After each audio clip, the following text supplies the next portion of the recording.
Welcome back to Miss Sogram's Maths. This video is going to take you through the Level 3 Statistics paper.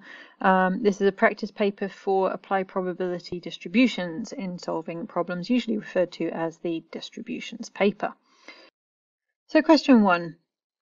In recent years, annual visitors numbers to the Christchurch Botanic Gardens have been modelled by a normal distribution with a mean of 1.1 million and a standard deviation of 0.1 million people. A year is considered particularly busy if at least 1.2 million people visit the gardens. What proportions of years are expected to be particularly busy? So let's start by drawing a sketch of what this looks like. We have a normal distribution with a mean of 1.1 million and standard deviation of 0.1 million. Particularly busy is 1.2 million or more, so at least 1.2. So we want the probability of that happening. We'll use the graphics calculator to do that. So we go to the stats menu, we are looking for distributions, normal, cumulative, where the lower limit is 1.2, the upper limit is something very big. Sigma is 0.1 and the mean is 1.1. So we've got 0.1587.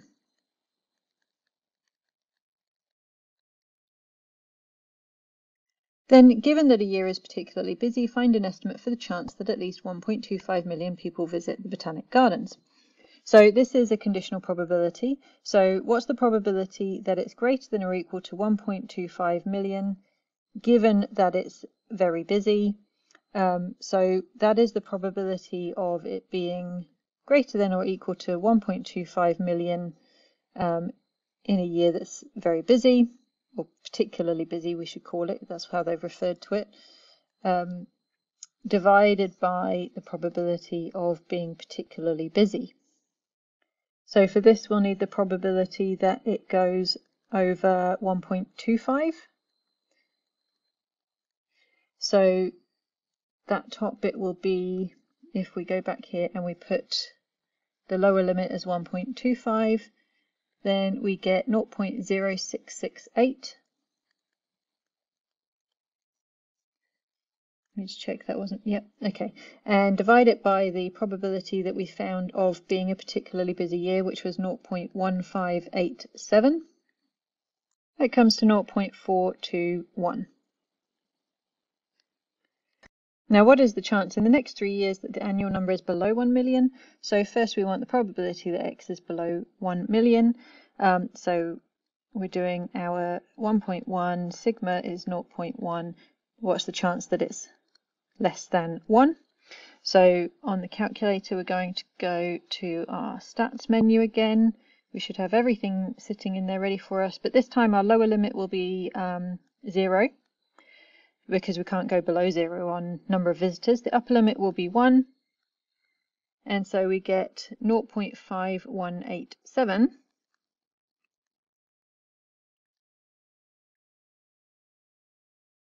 And if we're doing that over 3 consecutive years, we want to do that to the power of 3.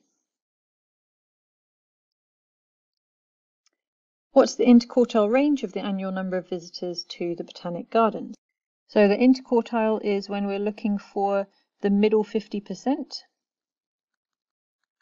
So we're looking for this area here where that value is 0.5. So we're doing an inverse normal calculation because we know the probability and we want to work out the x values there. So go over to our inverse calculations here in statistics menu, distributions, normal, this time inverse. So we want a center tail. The area is 0.5 and sigma was 0.1, mean was 1.1. So there are our two limits, 1.03 million and 1.17 million. So then the interquartile range is the upper quartile minus the lower quartile. So that becomes 0.134 million visitors.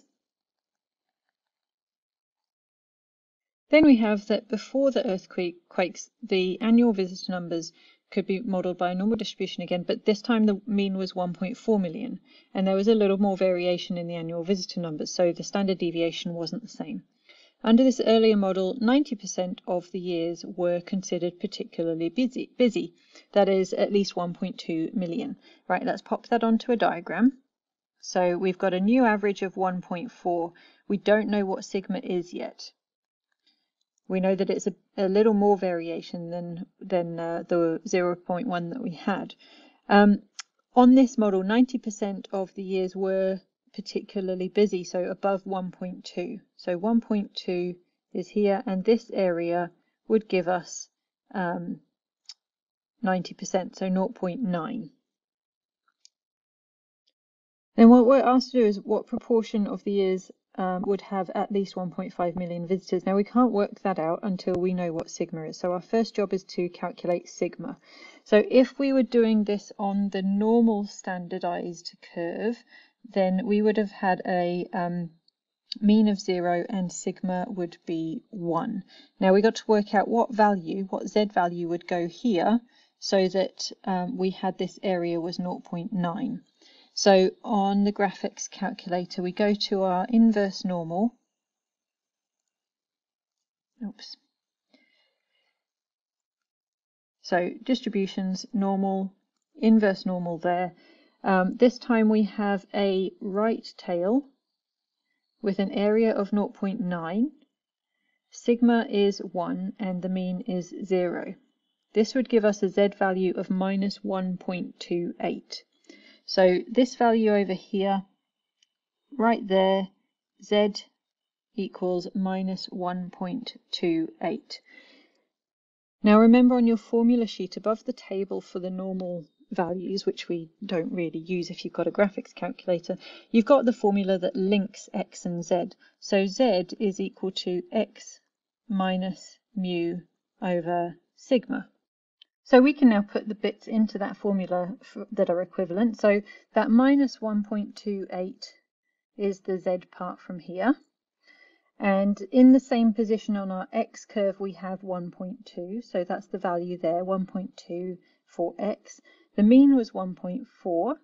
And then we want to work out sigma. So therefore, the sigma will be 1.2 minus 1.4 divided by minus 1.28, which comes to 0.156. So now we can go back to working out the probability for the question. So what proportion of years under the pre-quake model had at least 1.5 million?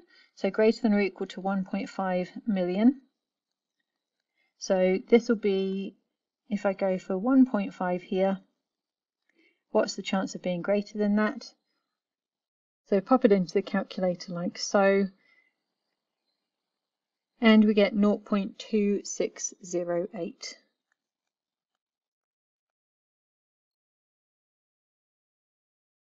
Okay, part 2. The graph below shows the post-quake model. Draw the pre-quake model on the same axis. Now a reminder that the pre-quake model had mu of 1.4 and sigma of 0.156. So we'll have our peak right here at 1.4. Now, sigma, if we multiply that by 3, we'll get the range either side of the mean. So if we take 3 standard deviations off of the mean, we get down to 0.932. So we're looking for our tail to finish or start around there. And if we add 3 standard deviations onto the mean, we get 1.87. So our top end will be around about here. We need to do our bell-shaped curve. Now that spread is a little wider, so the bell won't be quite as tall as the first one. And we'll have something like this. I'll see if I can just make it a little more symmetrical. It doesn't have to be perfect, but just get it as close as you can and make sure that your intention is clear. If you think that your diagram hasn't been good enough, then you could write some of the values on that you were trying to achieve to make it clear what you were trying to do. Question 2, we've got some information about a guided tour. The tour makes use of an electric shuttle with a capacity of 20 seats, and the shuttles are typically 60% full. Now, you've been given some help here. They're told you to use a binomial distribution. So we've got 20 seats is our n. So n is 20.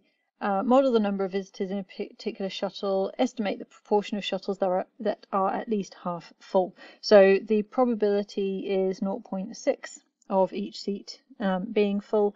So the probability that we have at least half of them, so 10 of the seats are full, is going to be the probability x is greater than or equal to 10. So now we go to our distributions, and this time we're doing binomial. It is a cumulative one. We don't want list up there, so we change that to variable. We're doing x. Now remember, when you're doing cumulative on binomial, it does everything up to and including. So we need to do 1 minus the probability that x is less than or equal to 9 to work this out. So it's 1 minus, then we can put in the 9. Number of trials is 20, and the probability of success is 0.6.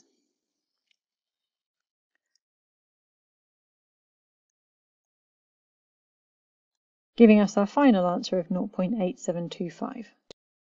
Now identify an assumption that might be invalid. The assumptions we can choose from for binomial are from the acronym FIST: fixed number of trials, independent, success remains constant, 2 possible outcomes. So yes, of course, there's 2 possible outcomes, there's a fixed number of trials. The independence and success might be something to have a look at. So I'm going to go with the independence. So the trials that we're looking at might not be independent of each other, because one seat being full might make it more likely that the next seat is full, because people are unlikely to be travelling as single passengers. This kind of thing, if you're going on a guided tour, you're probably tourists that are travelling together as a group. And then explain the impact that this assumption would make on the amount that we worked out in the first part there of the proportion of shuttles that are at least half full.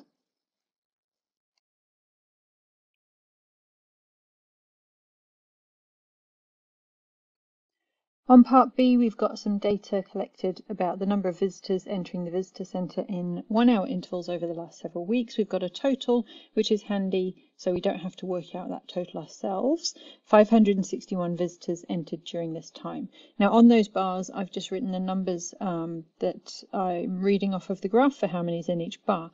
So we need to just carefully read this. It does just take a minute or two to understand what this graph is showing us. So this is the number of times that we had, say, over here we've got 4 times where there were no visitors in a 1 hour interval, 10 times where there was 1 visitor, 18 times when there were 2 visitors, and so on. So now when we're asked to calculate the mean number of visitors entering the centre per hour, what we will need is that mean will be the total number of visitors divided by the number of hours that we counted, so that we can work out that hourly rate.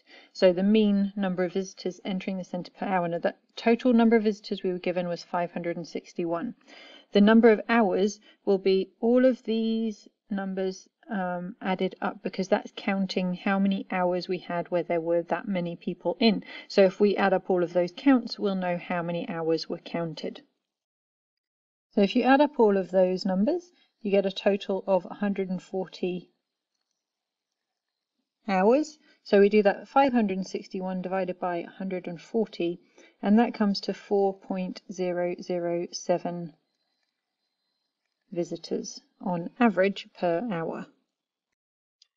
Next question is to justify whether a Poisson distribution could be used to model the number of visitors entering the centre per hour, and we must include at least one calculation, so we need to do some checking of the numbers. Alright, so let's think of what needs to fit for a Poisson distribution, and that is our acronym of RIPS. So for a Poisson distribution, let's start by looking at the random and independent requirements. So the visitor arrivals would need to occur randomly and independently of each other. This could be true most of the time, as arrivals would probably not be influenced by other people, whether they come or not, but that doesn't hold true if we're talking about groups that would come together to this sort of place, and that's quite likely. So it wouldn't be accurate if we're talking about groups that would come together, scheduled tours. They would then influence other people to come along with them. The next thing is that the probability of visitor arrivals also needs to stay proportional to the time interval. And that probably doesn't fit because the times and days that the visitors would come is probably likely to follow some kind of pattern of when there would be busier times and days than others. So it wouldn't be directly proportional to the amount of time that you're looking at. And the last assumption is the S for singly. So entry of visitors needs to occur singly. This one is applicable. We don't get two people stood in exactly the same spot at exactly the same time. We can count them as entering separately as individual events. Now we need to think about what the distribution itself looks like and some calculations we can do on this. So first of all, the shape of it does suggest a Poisson could work because it's got that little bit of right skew. And finally, we will do a calculation to see whether it supports what we've got here. So if lambda is equal to our mean that we worked out as being 4.007, so we'll set that equal to 4. So if lambda equals 4 and x follows a Poisson distribution with that parameter of 4, let's work out a probability. So let's work out the probability that the number of visitors is, well, let's just read off something that we can get from the graph here. Let's say less than or equal to 3. Okay, so it doesn't really matter what we pick there. So let's say, what's the probability of the visitors being less than or equal to 3? So on the Poisson distribution, we can work out what that would be. So we go to our stats menu, distributions, go along to Poisson. We're doing cumulative up to and including 3. We want to change that list into variable up to 3, where the mean is 4. That comes to 0.4335. And on the data, that's equal to, so less than or equal to 3, we've got 4, 10, 18, and 28.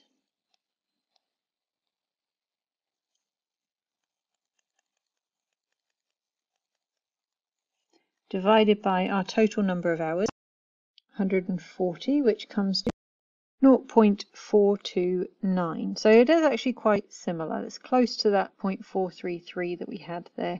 There's not much difference in it. We're talking about less than 1%. Now, with all modelling, nothing's ever going to be perfect. I think that what we've considered means that overall the Poisson model is quite a good fit. It's going to be close enough for us to work out the things that we want to, especially that those calculations are coming out similar. If we wanted to calculate some things based on these visitor numbers, the Poisson model would do a good job for us.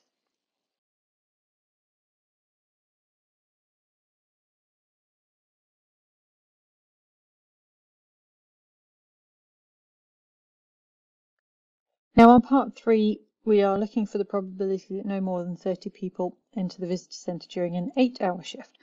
So we had that lambda was equal to 4 for 1 hour. So lambda will be equal to 4 times 8, or 32 in 8 hours. Okay, so we want the probability that x is no more than 30, so at the most 30, x, oh, hang on, that's the wrong way around, less than or equal to 30. Okay, so pop that into our calculator. We've got the stats menu, distributions, Poisson, cumulative, everything up to and including 30, where lambda is 32. We get 0.4061.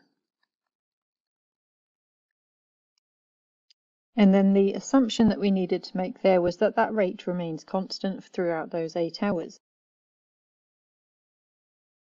Question 3 starts us off with a uniform distribution for the people visiting the rose garden. And we are asked to draw on the triangular distribution that fits the information that we've got. So the two possible distributions, the uniform distribution is shown, and the triangular distribution would have the same upper and lower limits, with the most common visit would be 20. So that means we're going to put the peak here at 20, The bottom of the triangle will start at 15, the top will start at 30. We just need to work out the height. So the height is 2 over b minus a, so 2 over 30 minus 15, or 2/15, which we've changed to a decimal since that's what our scale is in. So at 20 we need that peak to be at 0.133, so around about there, and then draw in our triangle, like so. Okay, without performing any calculations, which of the two models above would you expect to have the higher standard deviation? So this question is about understanding what deviation is. Now, deviation is how much something varies from the central measures of that measurement. Now, on a triangle, you have more data closer to the center than you do on the rectangle. You've got more coming out towards the left and right hand sides on the rectangle. So therefore, the rectangle would have a higher standard deviation that would push that data a little further away from the middle of our data, whereas the triangle's got more data, more bunching up around its central part.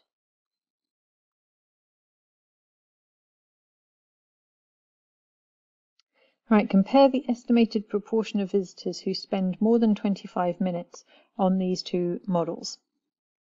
So let's take a look at the uniform one first. So more than 25 means that we want the area that's contained just here. Now the height of that rectangle is going to be 1 over 15.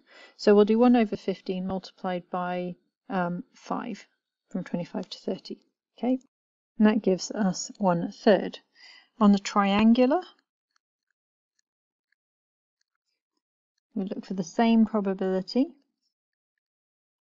And I'll do it by similar triangles. So if we take the right-hand side of that triangle from its peak, from 20 through to 30, and it's got a height of 2/15. We want to work out the area of the triangle at 25, so this section just here.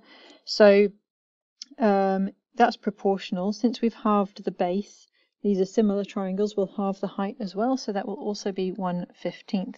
So the area there will be 1/15 times 5 times a half, so that'll be 1/6. Now making that comparison of the two models, so the uniform model predicts it to be twice as likely than on the triangular one. Okay, using the triangular distribution, what's the chance that at least 3 out of the next 5 visitors spend no more than 20 minutes in the rose garden? So let's first of all go to work out what's the probability of being no more than 20 minutes, so less than or equal to 20. Well, that's the area of the left-hand side of that triangle where it's got a height of 2/15, and the base is 5. So that'll be a half times the 5 times the 2/15, which is 1/3. So that is just for one visitor. We want what's the chance that at least 3 of the next 5 visitors. So we can put this into a binomial distribution now, where y is the number of visitors. So that'll be a binomial distribution where we've got a trial of 5 visitors, and the chance of them spending no more than 20 minutes, so the chance of success that we're looking for, is 1/3. So what's the probability that there will be at least 3 of them? So that's 1 minus the probability that there's no more than 2, because remember our calculator just goes up to and including. So we'll go to stats, distributions, binomial, cumulative. We've got x is 5. Oh no, sorry, x is 2. The number of trials that we have is 5. The probability of success is 1/3. And we're going to do 1 minus 0.7901, which comes to 0.2099. And finally, identify one assumption made in that previous bit that we just did. Explain whether it's reasonable in this context. So this assumes that the next visitors coming in are independent. Now, when we're talking about visitors coming into a rose garden, that's an unreasonable assumption to make because they're likely to be in a group. You're less likely to have one person being the tail end of another one. And especially if we're talking about the next 5 visitors, you're very unlikely to get 5 independent visitors that aren't with each other and all are single visitors.